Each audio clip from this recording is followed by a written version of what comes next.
Le thème de cette semaine de la Nativité porte sur la véritable vie. Lorsqu'on parle de la véritable vie, ça veut dire qu'il y a une vie qui n'est pas véritable. Je voulais prendre un point de départ sur le plan théologique pour dire que lorsque Dieu, le pasteur l'a d'ailleurs évoqué, lorsque Dieu a créé l'homme, il a fait de lui une âme vivante. Donc, il y a une dimension de la vie où on vit, mais on vit en tant qu'une âme. Et pour ceux qui ont fait un peu de philosophie, nous savons que l'âme est le siège des émotions et même de nos sentiments. Une fois que j'ai présenté ces trois dimensions, vous allez vous rendre compte qu'il y a également trois catégories de maladies qui s'inscrivent dans ces trois dimensions de l'homme. Vous pouvez être malade sans que cela ne soit une maladie spirituelle, c'est-à-dire que c'est une maladie qui touche votre chair, c'est-à-dire des maladies sur le plan somatique, c'est-à-dire vous pouvez vous blesser, c'est votre chair qui est blessée, mais pas forcément votre esprit.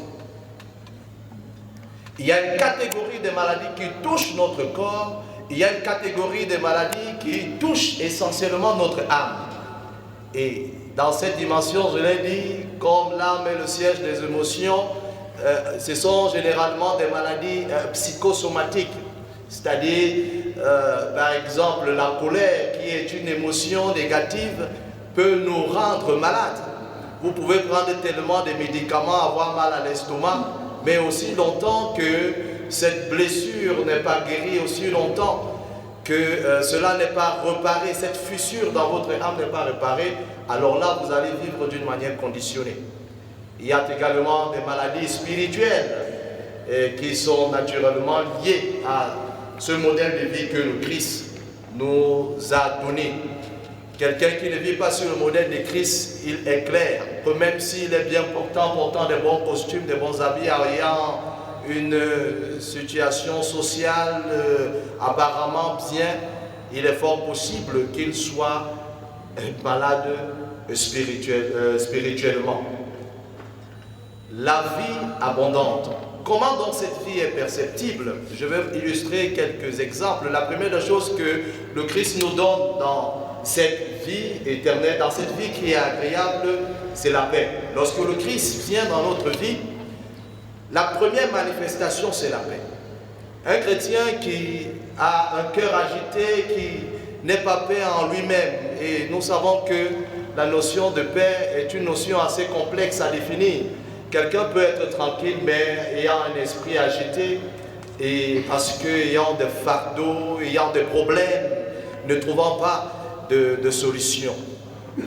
Si quelqu'un est dans cette situation où il n'a pas ce shalom qui est la paix, parce que la vie dont nous parlons porte cet ingrédient de la paix. Nous devons donc nous interroger par rapport à ça. Ça, c'est la première des choses que la vie de Christ nous donne, la paix.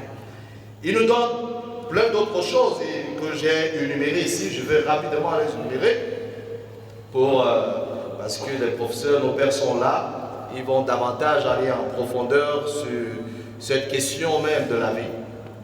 La deuxième des choses qu'il nous donne en tant que statut, il nous rend enfants de Dieu. Vous savez, le fait de devenir enfant de Dieu nous donne la vie. Vous savez, quand vous voyez les enfants dans la rue, là dehors et tout ça, c'est parfois des enfants qui ont perdu des familles. C'est des enfants qui sont comme des apatrides, c'est des personnes qui n'ont pas de repères sur le plan social.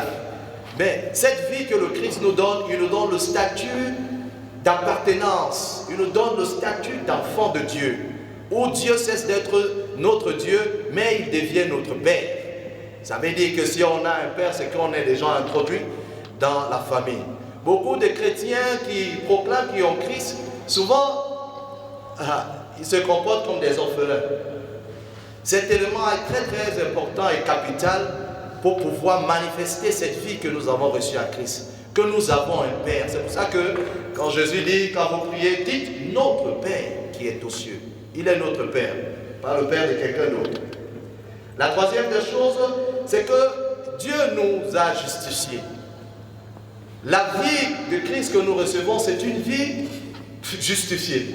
Il y a des gens aujourd'hui, vous savez, on est saints, on peut être des saints qui pêchent, mais il y a des personnes qui perdent la paix, qui pensent à la condamnation à cause des fautes qu'ils ont commises, tant bien dans la marche en Christ. Je viens utiliser ces néologismes que nous avons reçu une vie donc nous sommes immorables.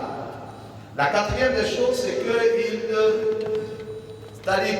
devient le temple du Saint-Esprit. C'est-à-dire que l'Esprit qui vient habiter dans notre esprit vient nous donner véritablement la vie. Parce qu'il est la source, il nous vitalise. Et nous devons avoir la conscience de la présence du Saint-Esprit qui est la source de toute vie. Quelqu'un peut être vivant comme nous l'avons dit, et s'il n'a pas le Saint-Esprit, il n'a pas la véritable vie, mais il a la vie. La cinquième des choses, c'est qu'il devient membre de l'Église. Je l'ai dit en d'autres termes, il a une famille. Vous savez, quand quelqu'un se faiblit dans la foi, mais le fait qu'il se frotte avec des autres qui sont vivants, qui sont dans la prière, ou bien quand vous avez perdu une vie de prière et que vous vous frottez dans la communauté avec quelqu'un qui prie énormément, il vous contamine de cette vie de prière. Il peut vous relever dans votre foi. D'où cette vie est très importante. Donc pour ceux qui ont la vie de Christ, ils sont dans l'église de Christ, ils sont dans la vie de Christ. Beaucoup ne sont pas à l'église du Seigneur. C'est pour ça que nous sommes appelés à annoncer l'évangile pour qu'ils fassent partie eux aussi de cette merveilleuse famille. Là, le sixième point, parce qu'il y en a 10, le sixième point, la vie de Christ nous donne d'être des héritiers. Souvent, nous marchons, nous vivons comme si nous étions des héritiers. La Bible dit que c'est Paul qui dit qu'il a fait de nous co-héritiers. C'est-à-dire quoi? Jésus, par qui tout a été créé, il dit que nous sommes co-héritiers avec lui. Si l'or et l'argent lui appartiennent, les biens de la terre, du ciel et tout ça, nous sommes co-héritiers avec lui. C'est pour ça qu'un chrétien doit marcher comme un héritier. Un chrétien doit parler comme un héritier. Un chrétien doit s'affirmer. Un chrétien doit avoir la tête haute. Mais nous voyons des chrétiens qui subissent, qui sont dominés. Le prédicateur parlait tout à l'heure que la domination, parlait de Jésus-Christ, que la domination reposera sur lui. Et nous savons que Jésus est la tête de l'Église. Et que lorsqu'on regarde le corps, après la tête, il y a une partie du corps qui est les épaules. Les épaules, c'est nous, le corps. Donc la domination repose effectivement sur le corps que nous sommes. Et nous l'avons. Nous sommes des héritiers. La vie que nous avons reçue, c'est une vie sainte. En fait, nous sommes des saints. J'ai souvent été choqué lorsque Paul écrivait souvent, par exemple, à l'église de Corinthe. Ah, l'église de Corinthe, c'était une église remplie des choses que l'on ne nommait même pas parmi les païens. Les Corinthiens faisaient des choses inadmissibles à un tel point où un jeune homme pouvait sortir avec la propre femme de son père. C'est écrit dans Colossiens 5. Mais Paul les appelait les saints. Il saluait toujours les saints. Quelqu'un qui a reçu cette vie, la manifestation, c'est de la sainteté. Il y a cette sainteté de position, mais maintenant il y a cette sainteté que nous devons activer dans notre vie quotidienne. Nous avons reçu cette vie de saint.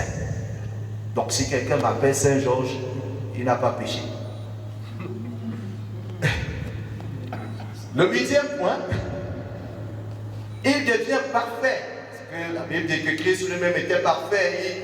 Il nous a identifiés à lui dans cette perfection. C'est vrai qu'étant encore dans ce monde-ci, nous tendons vers la perfection. Quelqu'un peut regarder à ses faiblesses et ne pas penser qu'il est en train de grandir vers la perfection.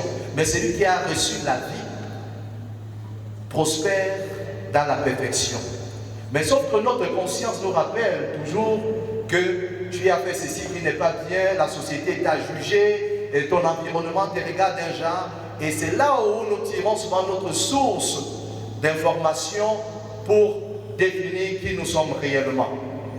Mais la vérité, c'est que lorsque les arbres poussent en forêt, ça ne fait jamais de bruit.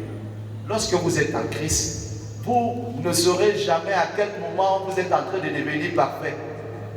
De même que les arbres ne font pas de bruit en forêt quand ces arbres poussent, de même, nous devenons parfaits. Cela, ce n'est pas avec notre propre force ou alors avec le regard des autres. Neuvième avant-dernier point, c'est que celui qui reçoit cette vie, il fait partie de la nature divine. Il peut entrer dans le conseil de Dieu. Il peut entrer dans l'assemblée des saints, dans la présence de Dieu et parler avec Dieu, son Père, face à face. Vous savez pourquoi le rideau a été déchiré au temple lorsque Jésus est mort? Il n'y avait que le sacrificateur qui pouvait entrer dans le lieu très saint. Mais la déchirure de ce temple voulait dire que quiconque croit en Jésus a aussi accès, parce que nous sommes devenus un sacerdoce royal. Nous avons le droit de nous tenir devant notre Père parce que nous avons reçu cette divinité. J'ouvre une petite parenthèse pour dire, je l'ai découvert cette année dans mes méditations, que les problèmes de Job, les problèmes qu'il a subis autant pour moi, étaient liés à juste une seule chose. Lorsque Dieu a rassemblé ses fils, Job était absent. D'où vient-il que Job était absent? Et celui qui n'était pas censé être là, ils l'ont venu. Quand tu es donc absent dans la présence de Dieu, et que l'autre vient, il va gâter ton nom, comme il a gâté le nom de Job. Donc nous avons reçu cette nature, nous avons cette droit d'être dans la présence de Dieu. Le dernier point, il dit qu'il nous assure la protection. Quand nous avons reçu cette vie, nous avons la protection, que nous voyageons, que nous dormons. Je finirai par cette illustration pratique. Souvent, j'ai observé des gens qui sont dans le combat spirituel. Souvent, j'ai dit aux gens, vraiment, je crois que le combat spirituel, c'est aussi de bien dormir, de se reposer et de cesser de combattre. Parce que ce n'est pas à nous de combattre, mais celui qui combat pour nous est celui qui ne dort ni ne sommeille. C'est celui qui veille sur Israël.